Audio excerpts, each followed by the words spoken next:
निवर्तमान महासचिव, सम्मानित मंच, इस सभा के हमारे अतिथि हम सबके आदरणीय सांसद संजय सिंह जी को प्रणाम करता हूं। साथ में 16 तारीख से निरंतर चल रहे एक पदयात्री को प्रणाम करता हूं, जिनकी सहयोग से, जिनके साथ से ये यात्रा संपन्न हुई और रोजगार और सामाजिक न्याय की जो अलग सांसद जी ने पूरे उत्तर प्रदेश में जगाने का काम किया है, वो निरंतर चल रही है। आज सवाल रोजगार और सामाजिक न्याय का है। जहां उत्तर प्रदेश में लाखों युवा पेपर लीक के कारण परेशान हैं, थानों में, सरकारी कार्यालयों में जातिगत भेदभाव हो रहा है, इस दौर में इस यात्रा की जरूरत थी।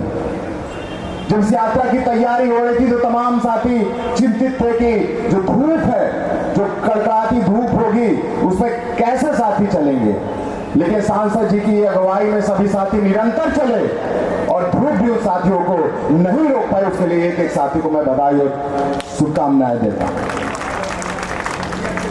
एक बात जब इतिहास में लिखा जाएगा, क्योंकि तमाम साथी बोलते हैं कि ये तानाशाह सरकार है, इनसे लड़ना आसान नहीं है, ये सीबीआई ईडी के माध्यम से विपक्ष के बड़े बड़े नेताओं को जेल में डाल देंगे, फर्जी मुकदमे में नेताओं को जेल में डाल देंगे, किसी आंदोलन को खड़ा होने नहीं देंगे।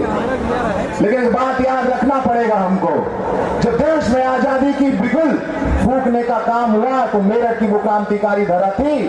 सन 1857 में मंगल पांडे जी ने उस क्रांति बिगुल को फूंका। उसके बाद लाखों युवाओं ने, लाखों क्रांतिकारियों ने अपने प्राणों की आहुति दी। उसके बाद 1947 में आजादी मिली हिंदुस्तान को। अगर तमाम युवा, तमाम क्रांतिकारी डर जाते कि अंग्रेजों से लड़ना संभव नहीं है, हम घर में बैठ जाएं, तो देश को आजादी नहीं मिलती। तो ये बात हमको आपको समझना पड़ेगा। सामाजिक न्याय और रोजगार की लड़ाई, हम इस बात से इस लड़ाई को ना रोके कि हमको कितनी सफलता मिलेगी। जब इतिहास लिखा जाएगा तो उस इतिहास में आपका नाम रोजगार बचाने वाले और सामाजिक न्याय के लिए संघर्ष करने वालों में लिखा जाएगा। और तमाम जो नेता सड़कों पे नहीं निकल रहे हैं, उनका नाम उस लड़ाई को न लड़ने वालों में लिखा जाएगा। इस बात को आपको समझना पड़ेगा। इस देश में जिस तरीके से सामाजिक न्याय तो छोड़िए, आपके साथ न्याय आपकी जाति को देख के किया जा रहा है, आपके साथ न्याय आपका धर्म देख के किया जा रहा है, आपके साथ न्याय आपकी विचारधारा देख के किया जा रहा है, आपके साथ न्याय आपका राजनीतिक दल देख के किया जा रहा है। इस दौर में सामाजिक न्याय की लड़ाई लड़ना बहुत जरूरी है। तो देश के जो हमारे क्रांतिकारी थे, संविधान निर्माता बाबा साहब भीमराव अम्बेडकर जी ने, उन्होंने समतामूलक समाज की स्थापना के लिए संघर्ष किया।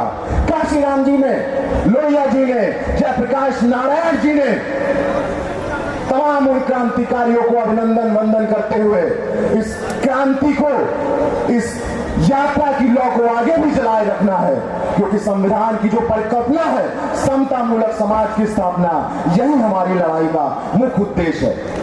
और इस लड़ाई को आप लोग निरंतर चल रहे हैं, उसके लिए बहुत बहुत बधाई। आने वाले दिनों में अन्य प्रांतों में इस लड़ाई को ले जाएंगे, मुझे पूरा भरोसा है। जिस प्रकार से अभी की यात्राओं में समर्थन मिला है जनता का, आप सब साथियों का, पदयात्रियों का, आगे भी मिलता रहेगा। बहुत बहुत धन्यवाद, बहुत बहुत शुक्रिया। इंकलाब जिंदाबाद। जनक प्रसाद जी तिरंगा शाखा के प्रमुख आए, अपनी बात रखते हैं। जनक प्रसाद जी, जोरदार तालियां एक बार इनके लिए बजा दीजिए।